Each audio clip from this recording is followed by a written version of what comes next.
ಕಾಂಗ್ರೆಸ್ ಸರ್ಕಾರದ ವಿರುದ್ಧ ಹಿಂದೆ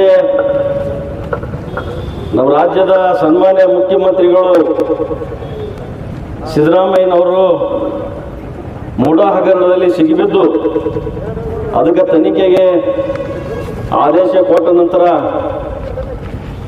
ಅದರ ಜೊತೆಯಲ್ಲಿ ಇವತ್ತು ಇಡೀ ರಾಜ್ಯಾದ್ಯಂತ ನನ್ನ ಬಬಲೇಶ್ವರ ವಿಧಾನಸಭಾ ಕ್ಷೇತ್ರದಲ್ಲಿ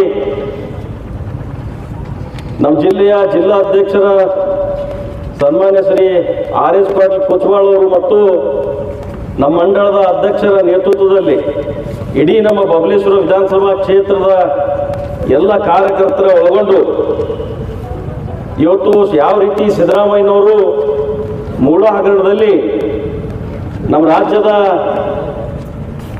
ಸನ್ಮಾನ್ಯ ಅಧ್ಯಕ್ಷರಾದಂಥ ವಿಜೇಂದ್ರ ಅವರ ನೇತೃತ್ವದಲ್ಲಿ ಬೆಂಗಳೂರಿನಿಂದ ಮೈಸೂರವರೆಗೆ ಏನು ಪಾದಯಾತ್ರೆ ಮಾಡಿದರು, ಆ ಪಾದಯಾತ್ರೆ ಮಾಡಿದ ನಂತರ ಇದು ಕಾಂಗ್ರೆಸ್ನಲ್ಲಿ ಹೊಸ ಒಂದು ನಾಟಕ ಸೃಷ್ಟಿ ಆಯಿತು.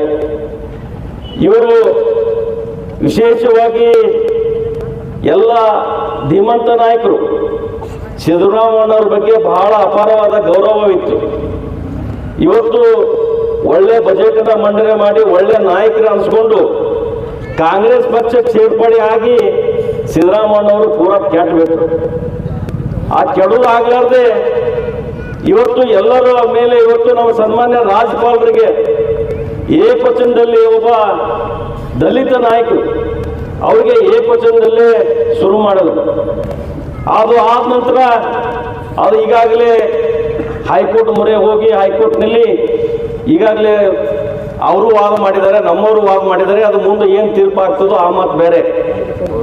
ಆದರೆ ಇದು ಒಳಗೊಂಡು ಇಲ್ಲಿ ನಮ್ಮ ಬಬಲೇಶ್ವರ ವಿಧಾನಸಭಾ ಕ್ಷೇತ್ರದ ನಾಯಕರು, ಧೀಮಂತ ನಾಯಕರು, ₹1 ಯಾರಿಗೂ ಮುಟ್ಟದೇ ಇರ್ತಕ್ಕಂಥ ಪುಣ್ಯಾತ್ಮರು, ಭ್ರಷ್ಟಾಚಾರ ಒಂದು ಅವ್ರ ಜೀವನದಲ್ಲಿ ಮಾಡದಂಥ ನಾಯಕರು ಒಬ್ಬ ನಮ್ಮ ರಾಜ್ಯದಲ್ಲಿ ರಾಜ್ಯಪಾಲರಿಗೆ ಇವ್ರ ಹೆಸರ ಮೇಲೆ ಒಂದು ಮನವಿಯನ್ನು ಕೊಟ್ಟರು.